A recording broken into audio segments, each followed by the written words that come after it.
میں نے جو آیت کریمہ پڑھی ہے ناتمام ہے، سورہ توبہ سے پڑھی ہے، اس میں حضرت صدیق اکبر رضی اللہ عنہ کا ذکر ہے۔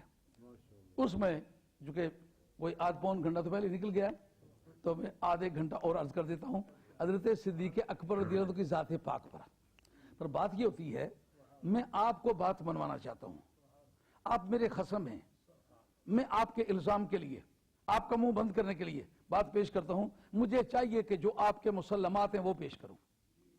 اگر ہندو سے بات ہو کہ میرے قرآن میں یہ لکھا، وہ کہتا ہے تیرے قرآن کو مانتا ہی نہیں تو پھر حوالہ کیوں دے رہے ہو؟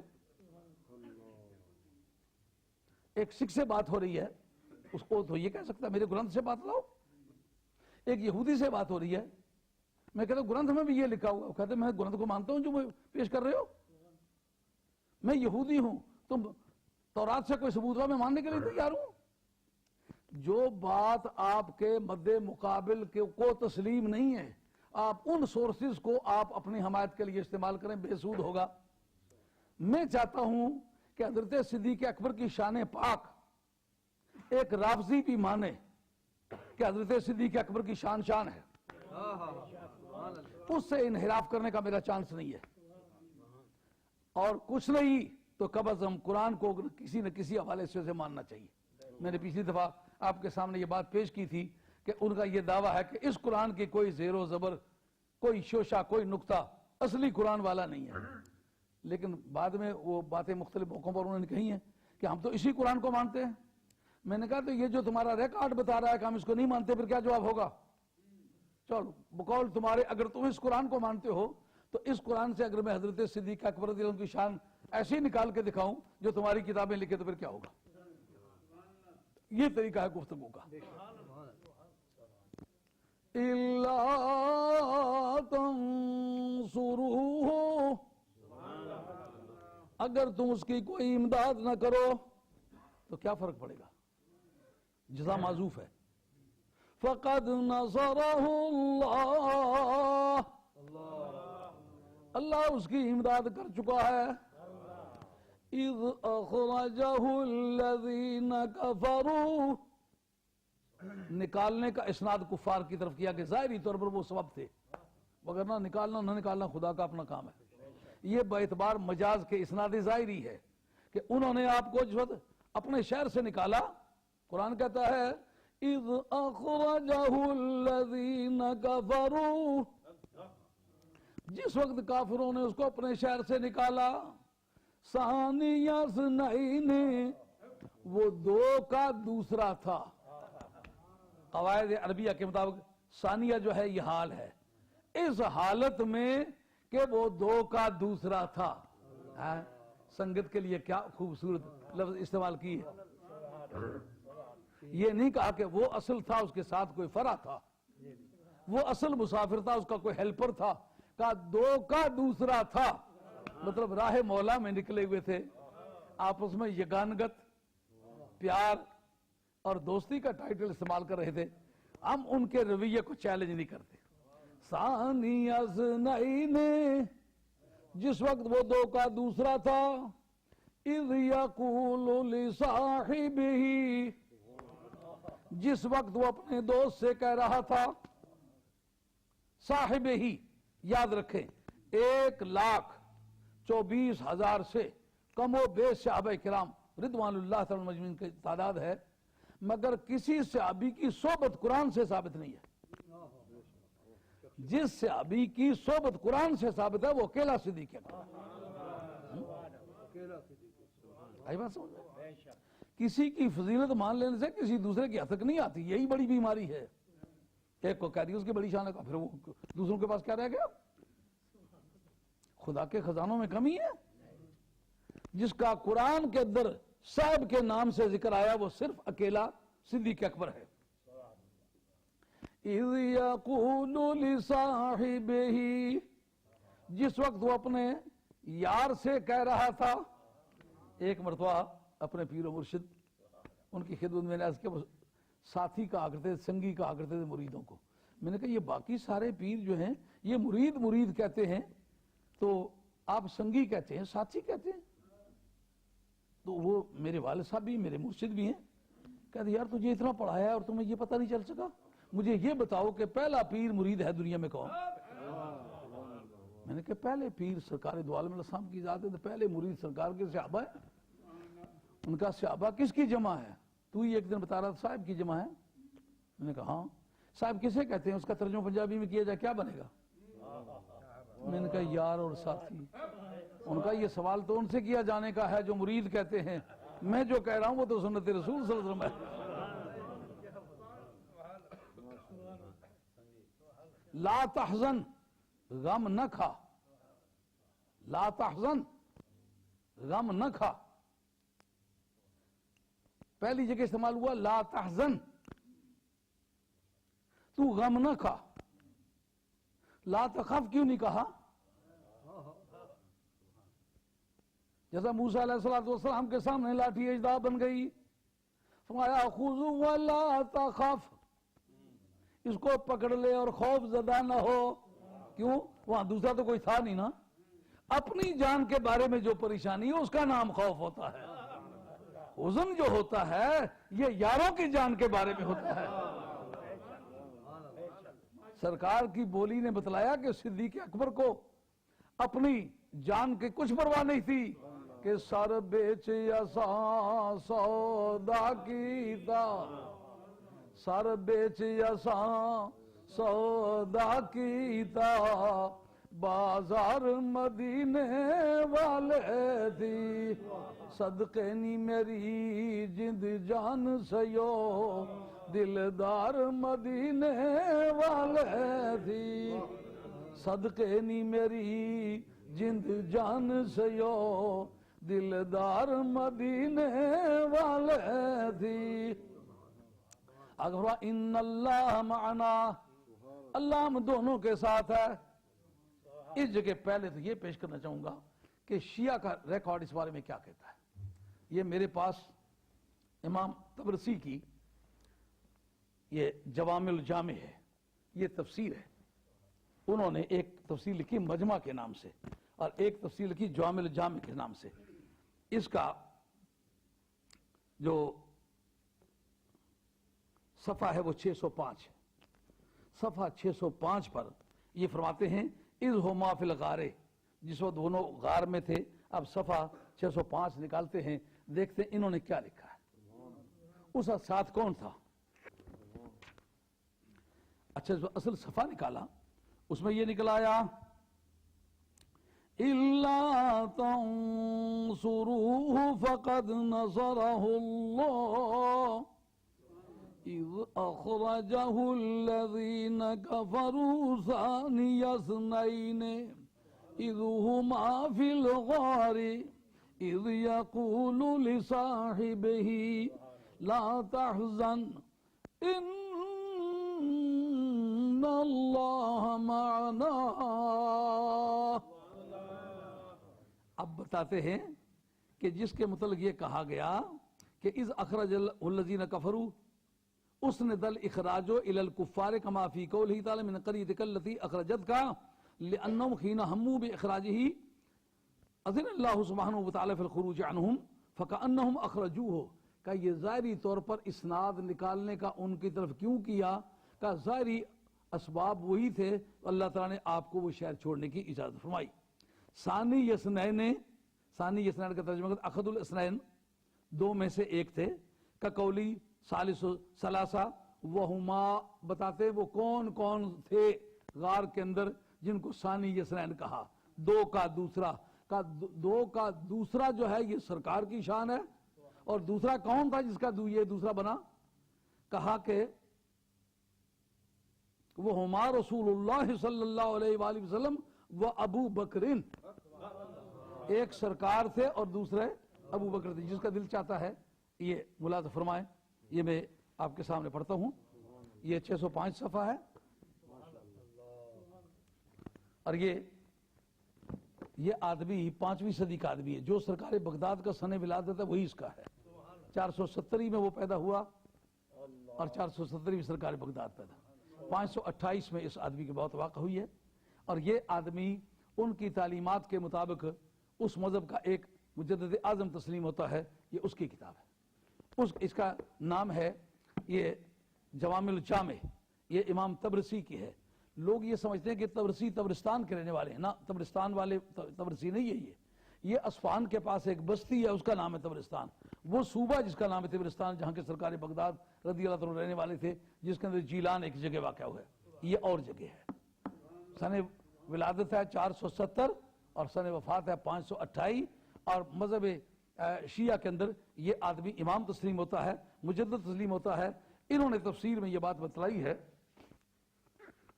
کہ وہ مع رسول اللہ ہے. جو ثانی اثنین دو تھے وہ کون کون تھے؟ ایک اللہ کے رسول تھے صلی اللہ علیہ وسلم، وہ ابو بکر اور حضرت صدیق اکبر تھے. یہ تو پتہ چل گیا کہ صدیق اکبر کے سوا کوئی نہیں تھا. سنیوں میں تو کسی کو اختلاف ہی نہ ہوا. تو شیعہ کے مذہب کے رہنماؤں نے تسلیم کیا نا. ابھی میرے پاس حملہ حیدری ہے، وہ نظم میں ہے، پرشین میں ہے، وہ میں آپ کو پڑھ کے سناتا ہوں. شعروں میں ذکر کیا ہے کہ وہ کس طرح دل نوازی سے باتیں کرتے. یا رسول اللہ پریشان نہ ہو، جان حاضر ہے. جس جگہ ضرورت پڑی سر بیچ اساں سودا کیتا، سر بیچ اساں سودا کیتا، دلدار مدینے والے تھی. سر بیچ اساں سودا کیتا، بازار مدینے والے تھی. صدقے نی میری جند جان سیو، دلدار مدینے والے تھی. یہ بات میں فیصلہ کرتے ہیں، مگر یہ تو پتہ چل گیا وہ اکیلا ہی آدمی تھا. اس پر چند نقوص وارد کرتا ہوں. نقص وارد ہوتا ہے، کہتے ہیں میں تمہیں بتاتا ہوں کہ جس وقت موسیٰ علیہ السلام نے، یہ اعتراض ہے ان کا، موسیٰ علیہ السلام نے ہجرت فرمائی مصر سے، آپ کے ساتھ ہمارے ریکارڈ کے مطابق 6 لاکھ آدمی تھا. یہودیوں کے ریکارڈ کے مطابق 20 لاکھ آدمی تھا. 6 لاکھ ہو یا 20 لاکھ ہو، اس سے ہمارا کوئی مطلب وابستہ نہیں. لیکن ان میں سامری بھی تھا، اور سامری بت پرست پیدا ہوا، بت پرست جیا، بت پرست برا، اور جو بچڑا بنا کے دیا تھا قوم کو پوجنے کے لیے وہ سامری نے بنا کے دیا تھا. کہا ساتھ سے یہ ثابت نہیں ہوتا کہ یہ سچا ہے. سمجھو؟ اب اگر اس کا جواب قرآنی سے مل جائے تو پھر کیا وہ بات سمجھ آ رہی ہے؟ کہتے ہیں ساتھ میں تو سچے بھی چل پڑتے ہیں، جھوٹے بھی چل پڑتے ہیں. اور موسیٰ علیہ السلام کی 20 لاکھہ سٹرینتھ کے ساتھ اگر ایک آدمی کافر بھی چل پڑا ہے تو اس کو نمونہ صدیق اکبر رضی اللہ عنہ کی ذات پاک کا مت بناؤ. اس لیے کہ وہ تو پوری قوم تھی، یہاں سرکار اکیلے تھے. جس آدمی نے موت نہیں قبول کی وہ ساتھ نہیں چل سکا. قبیلہ بنی کلب میں سے آپ نے حال ہی میں ایک شادی کی تھی جو نوجوان خاتون تھی. وہ کہنے لگی میں تو آپ کو نہیں جانے دیتی، اس لیے کہ میری تو کل شادی ہوئی ہے، میرے ہاتھوں کی مہندی پرانی نہیں ہوئی، میں آپ کو نہیں جانے دیتا. اس وقت حضرت صدیق اکبر نے ایک ہی لفظ کے ساتھ 3 طلاقیں کہیں. بخاری کے ریکارڈ میں موجود ہے. آج اہل حدیث اس دور پہ لگے ہوئے ہیں کہ جناب یہ جو کونسلیں بنی ہوئی ہیں اس انگلستان میں، ایسی تدبیر کرو کہ 3 طلاقیں اگر یک وقت کہے تو پھر وہ ایک ہونی چاہیے. جیسا میں آپ کو 1-1 روپیہ الگ الگ دوں تو میں نے 3 دیے، اگر اکٹھے 3 آپ کو دے دوں تو 1 ہی دیا ہے. ظاہر اس کا نام سہولت رکھ رہے ہیں. یہ اصولی طور پر بڑی پیچیدہ بات ہے. آپ کو شاید اس کا تجربہ نہ ہو، میں ایک عمر رسید آدمی ہوں، زمین بیچنے والے کو پچھتاتے دیکھا ہے، طلاق دینے والے کو پچھتاتے دیکھا ہے. طلاق دینے کے بعد پھر وہ ہزاروں تدبیریں کرتا ہے. جی میں نے یوں نہیں دی تھی، میں نے یوں کہی تھی، میں نے یہ نہیں کہا تھا، میں نے وہ کہا تھا. مجھے جس وقت میں پڑھ کے فارغ ہو کے آیا تو ہماری جو کہ پیری مریدی باپ دادے سے چلی آ رہی تھی، کوئی بات پیش آ جائے تو وہ ہمارے خاندان سے آ کے پوچھتے تھے. اب اتفاق سے میں پڑھ کے آ گیا تو وہ ایک آدمی نے طلاق دے دی. انہوں نے کہا ہمارے پیر تو آسا سے پڑھ کے ان کو بلاتے. جب میں گیا تو میں اس وقت کم عمر آدمی تھا، داڑھی مونچھ تھی نہیں، بہت کم عمری میں 14 سال اور کچھ مہینے کی عمر میں نے دورہ حدیث کیا تھا. اور الحمدللہ جس سال میں دورہ حدیث کیا اس وقت میں انتہائی کتابیں پڑھا بھی رہا تھا. مجھے اپنے داخلے میں یہ دقت پیش آتی تھی کہ جس جگہ میں داخلے کے لیے جاتا تھا تو میرے اپنے ساتھ طالب علم ہوتے تھے، سارے داڑھیوں والے، میں اکیلا بغیر داڑھی کے تھا. اس وقت کہتے تجھے تو داخلہ ہم دے دیں گے لیکن ان طالب علموں کو کس طرح دیں؟ پھر میں نے کہا پھر میں نہیں لیتا. جب میرے طالب علموں کا ٹیسٹ لیں تو وہاں کے یونیورسٹیوں کے طلباء کے مقابلے میں، اساتذہ کے مقابلے میں ان کی تعلیمات بہتر. ان کا یار کسی نہ کسی طریقے سے اس کو اکوموڈیٹ کرو. مجھے بڑی الجھن رہی. دور حدیث کے وقت بھی میرے ساتھ کافی طالب علم تھے پڑھنے والے, تو ساری زندگی سے میں بیتی ہے, مگر یہ ہے کہ دنیاوی معاملات کا مجھے تجربہ نہیں تھا. جب میں وہاں گیا تو مجھے وہ ہمارا مرید ہی تھا, وہاں پیرو یہ باقی دنیا تو ساری زہلی زہر کو زہر, باقی ساری دنیا تو زہلی تو تم اتنے پڑھے لکھے ہوئی تھے بادشاہ, تم جی گلا کر رہے ہو. میں چونکہ کم عمر تھا, وہ آدمی خاصا نمبردار ٹائپ آدمی تھا. میں نے کہا یار تو اپنی گل کر کے ہویا کیا؟ اس آخیا پیرو اے آخنے توئے لا تو طلاق دیتی, میں تے نال دیتی, ہاں میں تے نال طلاق دیتی. اب میں نے کہا ایک دفعہ توئے کے ساتھ تلفظ کرو اور ایک دفعہ تے کے ساتھ کرو. وہ توئے کے ساتھ کرو اس طرح کر. میں نے کہا یہ حروف شفیہ میں سے نہیں ہے, ہونٹ اس سے پکڑ لو, یہ حروف مستعلیہ مطبقہ میں سے ہے, اس کے اندر استعلاء بھی چاہیے, اطباق بھی چاہیے, ہاں, اور حروف قلقلہ میں سے بھی ہے, یہ اس کے اندر قلقلہ کی صفت بھی چاہیے. اب وہ یہ باتیں کسی طرح ٹالے نہیں, آپ بات میری سمجھنے کی ٹرائی کریں. میں نے تیز سے طلاق, اور تے کے اندر وہ واقعی ہمارے عربی ادب کے اندر اس کی مثالیں موجود ہیں. متنبی کا ایک شعر ہے, لئن اشنا الی زمن الطلاقی لاشکو ما اقاسی فی الفراقی. اگر ملاقات کے زمانے میں تک میں زندہ رہا تو جدائی میں جو صدمات میں نے سہے میں اس کا سب کا ذکر تم سے کروں گا. تو یہاں لئن اشنا الی زمن الطلاقی یہ تے کے ساتھ ہے, یہاں طلاق کے معنی ملاقات کے. میں کہا جرا تو سیدھی آسان گل کر, تو اے گل دس جس طرح تو قبول کی دی سی کشالے کافر نال کی دی سی یا موٹے کافر نال کی دی.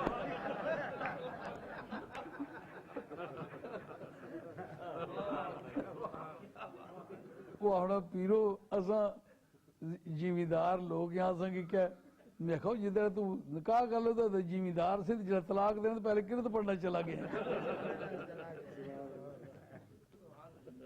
اب یہ کوشش ہو رہی ہے, لیکن واس صدیق اکبر تجھے کوئی نکال کے حدیث کیا سمجھے گا؟ بیگم کو کہنے لگا میں جا رہا ہوں, تم مجھے روکنا چاہتی ہو؟ جانتی نہیں میں کون ہوں؟ میرا نام صدیق اکبر ہے. تو کیوں نہیں جانے دیتی؟ اس لیے کہ میری بیوی ہو. اسی وقت 3 طلاقیں دے کے فارغ کیا, اب تو کچھ نہیں لگتی ہو. سر بیچ اساں سودا کیتا, سر بیچ اساں سودا کیتا, بازار مدینے والے تھی, صدقے نی میری جند جان سیو, دلدار مدینے والے تھی. خیال میں بات, اب جب بات سمجھ آنی چاہیے. کہا ساتھ دینے کا کام جو ہے, ساتھی صدیق اکبر رضی اللہ عنہ ساتھ دیا, اس کو کہتا ہے جناب سامری نے بھی تو ساتھ دیا تھا, سامری بھی تو ساتھ گیا تھا. اگر قرآن سے کوئی شہادت مہیا کر دوں جس کا آپ انکار نہ کر سکیں کہ یہ سنگت سچی تھی, تو کیا جواب ہوگا پھر؟ سامری کے بارے میں حضرت موسیٰ کلیم اللہ علیہ السلام کا ایک کوٹیشن قرآن مجید نے بیان کیا, انی راہب الی ربی سیہدین, میں اپنے رب کی طرف جا رہا ہوں. ان معی ربی, میرا رب میرے ساتھ ہے. اور اس وقت ہمارے ریکارڈ کے مطابق 6 لاکھ آدمی ہیں, یہودی کہتے ہیں 20 لاکھ ہیں, تو آپ کہتے ہیں میرا رب میرے ساتھ ہے. ان معی ربی, اور ایک انی ذاہب الی ربی, میں اپنے رب کی طرف جا رہا ہوں. یہ کہتے ہیں ان معی ربی, رب میرے ساتھ ہے. واحد متکلم کا صیغہ استعمال کرتے ہیں, یازمین متکلم ہے جی. ان معی, یہ نکام سب کے ساتھ ہے. انہیں پتا تھا میرے بندوں میرے ساتھیوں میں مشکوک لوگ ہیں, اگر میں ماں نہ کہہ دوں یہ سچائی نہ ہوگی. میں جن کا سرٹیفکیٹ پیش کروں کہ یہ میرے ساتھ ہے, رب ہم سب کے ساتھ ہے, ان کی سچائی کو باور کرانا ضروری ہوگا. جن کو میں سمجھتا ہوں میں ویریفائی نہیں کر سکتا, ان کی سچائی کی میں باور نہیں کرا سکتا, ان کو میں ساتھ لے کے یہ نہیں کہہ سکتا کہ انا معانا ربی, ہم سب کے ساتھ رب ہے. کہا انا معی ربی, رب میرے ساتھ ہے. پر مدینے والے کی باری آئی تو سرکار دو عالم فرمایا لا تحزن ان ان اللہ معنا. سمجھ آئیے سامری کی بات کٹی کہ نہیں کٹی؟ شوقیہ باتیں کرنے کا ٹھگ تو بہت لوگوں کو ہے، لیکن جب پیچھا پڑ جائے تو مشکل بن جاتی ہے. سامری کے بارے میں یا سامری جیسے چند اور آدمیوں کے بارے میں جو شکوک و شبہات پیش کیے گئے ان کا ازالہ سے ہوتا کہ نہیں ہو گیا. موسیٰ علیہ السلام کا دانش و بینش کہتا ہے یہ نہیں کہنا رب ہم سب کے ساتھ ہے، کہو انا معیہ، رب صرف میرے ساتھ ہے. وعد کا سیگا بولو، صرف تیرے ساتھ ہوں، باقی جو تیرا ساتھی ہوگا اس کا ساتھ ہوتا رہے گا، لیکن بنیادی طور پر تیرے ساتھ ہوں. سرکار نے یہاں فرمایا میں کہتا ہوں ان اللہ معانا، رب ہم دونوں کے ساتھ ہے. سرکار نے سرٹیفائی کیا کہ نہ کیا؟ اس سے ثابت ہو گیا کہ وہ صدیق اکبر تھے. اور قرآن مجید کے دوسرے جملے سے پتا چل گیا رب ہم دونوں کے ساتھ ہے، مطلب ساتھ بھی ہے اور سچا بھی ہے. کہ جس کا ساتھ اور سچائی دونوں قرآن مجید سے ثابت ہو جائیں اس کے بارے میں کوئی بات کرنا چاہے گا تو کیا کرے گا؟ میرے پاس مذہب شیعہ کی بڑی مشہور کتاب ہے، اس کا نام ہے حملہ حیدری. یہ پرشین میں لکھی گئی ہے، بڑے پرانے وقت کے کوئی 45 برس پہلے کے یہ نشانات لگے، کبھی پیچھا پڑتا رہا. اس کا صفحہ 17-18 پر یہ بات موجود ہے کہ حضرت نبی کریم علیہ السلام کے ساتھ حضرت صدیق اکبر کا ساتھ کیسا رہا ہے. بدم بال شاہ سوئے ہامانوں کو برف تند گرداں گرو ہا گرو. کا سرکار دو عالم جب صحراؤں کا راستہ اختیار کیا تو پیچھے گروہ در گروہ دشمنوں کی شورش چل پڑی، لیکن بناگاہ ابو بکر شامد ببر ستودش کے ایشا ہے والا گوہر. بناگا ابو بکر آمد بدر، اچانک سرکار کے دروازے پر. ہمارا تو یہ کہنا ہے کہ سرکار دو عالم السلام خود ان کے گھر تشریف لے گئے. وہ کہتے ہیں صدیق اکبر آئے، تو سرکار کا خود ان کے پاس تشریف لے جانا تو سرکار کی شفقت کے معنی دیتا ہے، لیکن صدیق اکبر کا چل کے سرکار کی بارگاہ میں آنا ان کی جرت، غیرت، دلیری اور ایثار کی شہادت دیتا ہے. کس کی کتاب ہے؟ شیعہ کی کتاب. نام کیا ہے؟ حملہ حیدری. اور معتبر کتابوں میں سے معمولی کتاب نہیں ہے. آکے کہا کیا؟ ستودش کے اے شاہ والا گہر، اے علی نژاد، اے علی فطرت بادشاہ، جہاندار و سالار گیتی پناہ چپوئی پیادہ چونی سویرا. آپ کو تو پرشین میں خاصی دسترس ہے. کہتے جہاندار و سالار گیتی پناہ، اے جہاندار، اے کل کائنات کو پناہ دینے والے. صدیق اکبر کے عقیدے پر روشنی ڈالی حضرت. یہ نہیں کہا کہ آپ حاجت مند ہیں، آپ کو تحفظ دینے والا کوئی نہیں، کہا کائنات کو تحفظ دینے والا تو ہے. اس وقت تعلیم کی غرض سے اگر چلنا چاہتے تو ٹھیک ہے، لیکن میں جو عقیدہ رکھتا ہوں جہاندار و سالار گیتی پناہ. کیوں جناب؟ گیتی پناہ کے کیا معنی ہے؟ کل عالم انسانیت کو، کل جہان کو، کل یونیورس کو پناہ دینے والے. چپوئی پیادہ چونی سویرا. پیدل کیوں چلیں گے؟ اونٹنی ہماری اونٹنیاں کس مقصد کے لیے ہیں؟ جو اونٹنی پالی ہوئی تھی وہ پیش کی. یار مشکل وقت میں اگر کوئی آدمی کام آئے تو یاد رہنے کی چیز ہے کہ نہیں؟ ہائے ہائے. اپنے باپ کے دوستوں کے بارے میں امام بخاری رحمۃ اللہ علیہ ایک روایت نقل کی ہے کہ مرہ اعرابی علی عبداللہ ابن عمر رضی اللہ تعالیٰ عنہ.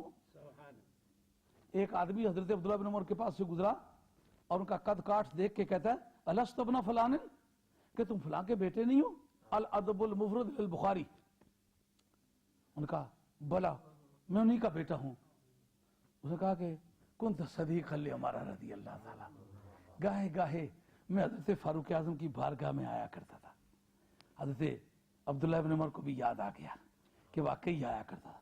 فآتا لہو امامتہو، اپنی پگڑی اتاری اور اس کو دے دی. عرب لوگ پگڑی دینے کو بڑا بدشگونی سے عقیدہ رکھا کرتے تھے کہ یہ بڑی بدفالی ہے. کوئی آدمی اپنے سر کی چیز دے دے اس کی عزت جاتی رہتی ہے. انہوں نے کہا یار کیا بات کرتے ہو, پگڑی کے دینے پر کیوں تعجب کرتے ہو؟ وہ ساتھ والا ساتھی کہتا ہے ان کا, کہتا ہے الا یکفیہ درہمان, کیا 2 چونیاں دی جائیں تو یہ ٹلے گا نہیں؟ انہوں نے کہا فلا تقل کذالک, یوں مت کہو. اور یہ کہنے سے پہلے انہوں نے ایسا کیا, فآتى لہ حمارہ یستعقبہ, آپ کے پاس ایک گدھا تھا جس پر باری باری چلتے تھے. یستعقبہ کے معنی یہ کہ بعد دیگرے چڑھنا, جس پر کبھی آپ حضرت عبداللہ بن عمر خود چڑھتے سواری فرماتے, کبھی ان کا نوکر. وہ پگڑی بھی دینے کے بعد وہ گدھا بھی دے دیا. جب اس نے یہ جملہ بولا تو آپ کہتے یوں مت کہو. کیوں نہ کہو؟ کہا انی سمعت رسول اللہ صلی اللہ علیہ وسلم یقول, میں نے سرکار کو یہ کہتے سنا کہ احفظ ود ابیک فلا تقطعہ فیطفئ اللہ نورک, تو اپنے باپ کی دوستی کو پال, اپنے باپ کی دوستی کی حفاظت کر. اگر اپنے باپ کے یاروں کے ساتھ تم نے بے پرواہی برتی تو تیرا ایمان جاتا رہے گا. یہ سرکار کے الفاظ ہیں. یار باپ کے یاروں کی یاری پالے, نبی کے یاروں کی یاری نہ پالے, کس دین کا آدمی ہے؟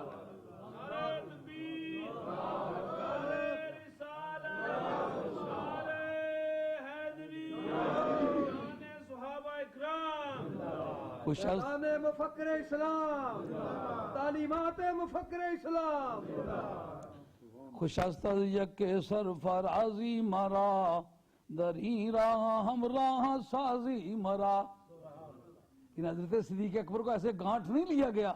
انہوں نے پیشکش کی, یا رسول اللہ اونٹنی بھی پیش کرتا ہوں, اگر آپ مجھے ساتھ جانے کی سعادت عطا فرمائیں تو آپ کی کرم والی. لمبا قصہ ہے, آخر تک لکھتا ہے کہ اس مرد خدا نے اس قدر گریہ ازاری کے ساتھ سرکار سے بھیک مانگی ساتھ کی کہ دنیا قیامت تک یاد رکھے گی. اِذْهُمَا فِي الْغَارِ, جس وقت وہ دونوں غار میں تھے. اس کے بارے میں حضرت امام عبدالکریم سارستانی رحمۃ اللہ کتاب الملل والنہال کے اندر نقل کیا ہے. آپ سے توجہ کا طلبگار ہوں. آپ تھوڑی دیر بات سننے کے بعد ٹھنڈے سے پڑ جاتے ہیں کہ شاید اگلی باتیں ساری آپ کو یاد ہے. ذرا حاضر ہو کر کس نے, میری طبیعت بھی خوش رہے گی, کوئی بات بھی توجہ سے میری بات سن رہا ہے. امام عبدالکریم سارستانی نے لکھا کہ ایک دن موسیٰ کلیم اللہ علیہ السلام واز فرما رہے ہیں. آپ کے واز میں سانپ موجود ہے. آپ نے فرمایا کہ نبی آخر الزمان ہجرت فرمائیں گے مکہ شریف سے, آئیں گے مدینہ طیبہ کی طرف, تو ایک غار ہے جس کا نام ہے غار سور, اس میں آ کے کچھ دیر ٹھہریں گے. وہ بڑا خوش نصیب سانپ ہوگا جو اس جگہ آپ کی زیارت کرے گا. جناب سانپ نے آ کر وہاں ڈیرے لگا لیے کہ جے ملیا تو واپ لے رہا, نہیں سکھ دے مر جائیے. جستجو ہے تیری مشک بو ہے میری, تیری تلاشوں میں پھرنا میرے لیے رنگ لانے والی بات ہے. خوشبوؤں کا ہجوم محسوس کرتا ہوں مدینے والے, تیری خاک راہ کو چشمے انتظار سے دیکھنا میرے دل دماغ میں محبت کی لہریں دوڑا رہا ہے. اور جا بجا ایسے کارواں در کارواں خوشبو محسوس ہو رہی ہے کہ ان کی مہک نے دل کے غنچے کھلا دیے ہیں, جس راہ چل دیے ہیں کوچے بسا دیے ہیں, جس راہ چل دیے ہیں کوچے بسا دیے ہیں. میرا خیال رفتہ رفتہ وضو ٹوٹنے شروع ہو گئے ہیں, اب تقریر کو مختصر کرنا چاہیے. اتنی بات تو آپ کے ذہن میں آ گئی ہے کہ یہ بات مسلمات میں سے ہے کہ غار کا ساتھی صدیق اکبر ہے.